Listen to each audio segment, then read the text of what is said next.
আচ্ছা, আমরা বাঙালি তাই তো? আর বাঙালির খাবারের শেষ পাতে চাটনি না থাকলে কখনো কি জমে? জমে না, তাই তো? আর আমরা বাঙালিরা চাটনি খেতে যতই ভালোবাসি না কেন, বেশিরভাগ বাঙালির বাড়িতেই কিন্তু চাটনিটাকে খুব একটা এক্সট্রাভাবে বানানো হয় না।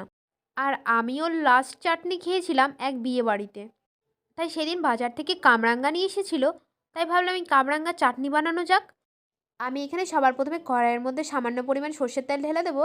তারপর তেলটা গরম হয়ে আসলে ওর মধ্যে শুকনো লঙ্কা ফোড়ন দিয়ে দেবো। তারপর ওর মধ্যে আমি সামান্য পরিমাণ সর্ষে ও সামান্য পরিমাণ পাঁচফোড়ন মিক্স করে ওর মধ্যে ফোড়ন দিয়ে দেবো। তারপর ওর মধ্যে আমি আগের থেকে কেটে রাখা কামরাঙ্গার টুকরোগুলোকে দিয়ে দেবো।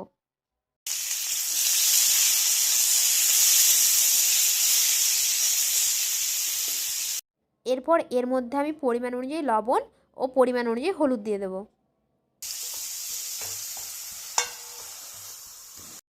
এরপর এটাকে সেদ্ধ করার জন্য একটা ঢাকনা দিয়ে ঢেকে দেবো।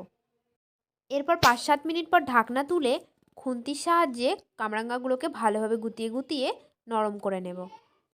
এরপর এর মধ্যে আমি সামান্য পরিমাণ জল দিয়ে এটাকে ভালোভাবে কষাতে থাকবো।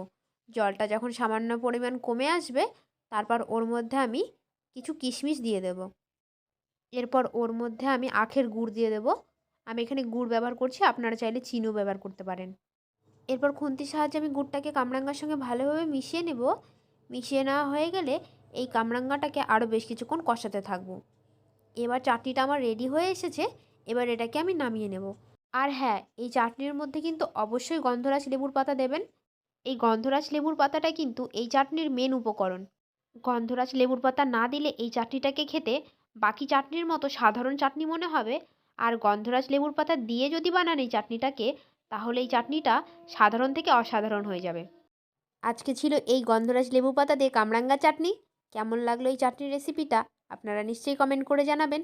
আবারও ফিরে আসবো নতুন কোনো একটা রেসিপি নিয়ে। ততক্ষণ সুস্থ থাকবেন, ভালো থাকবেন, টাটা।